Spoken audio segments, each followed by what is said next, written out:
I grew up hearing stories about old Canterlot High, this tiny school tucked at the edge of town where the morning bell echoed off the hills and everyone knew everyone.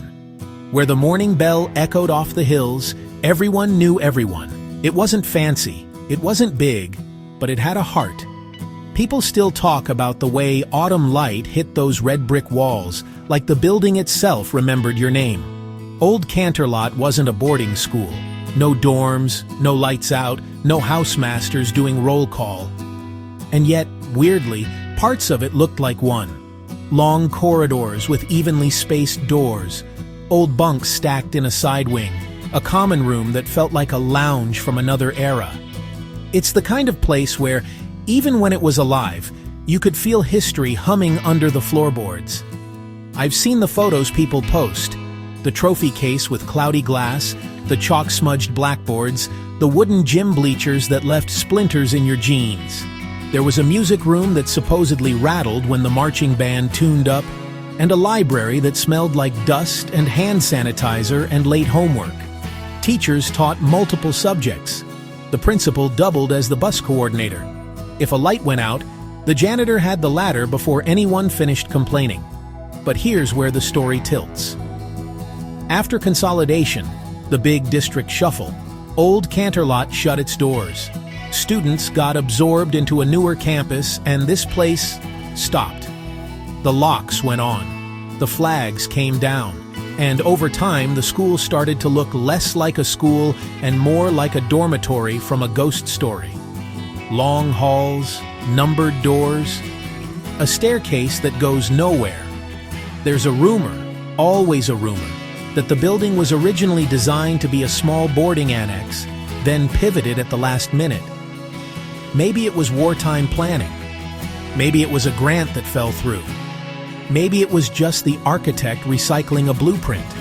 That would explain the shared bathrooms at the end of each hall, the built-in cubbies that feel more like wardrobes than lockers, the communal lounge with the heavy fireplace.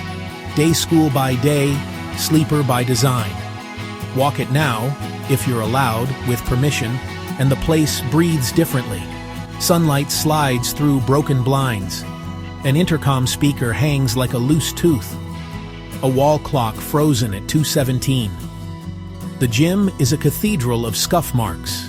The cafeteria benches are folded up, as if lunch ended 10 minutes ago and never did again. People say you can still hear a bell when the wind shifts. They say the auditorium curtain moves without anyone touching it. I don't know about ghosts, but I do know buildings remember. Kids late to class, teachers pacing during exams, the hush before a big game, the laughter that rolls down the hall on Fridays. History here isn't just facts and dates. It's names etched into the backs of chairs. It's the mural in the stairwell with the paint flaking off in little moons. It's the year the team finally won regionals and the whole town honked down Main Street. It's the quiet, too, the kind of silence that sits heavy when the work is done and the lights go out. If old Canterlot looks like a dormitory now, maybe that's the building telling on itself, confessing what it almost became. Or maybe that's just what abandoned schools do. They shapeshift into whatever story we bring to the door. I like to think of it this way. Schools are agreements. We agree to show up, to learn, to become. And when an agreement ends, the building doesn't vanish.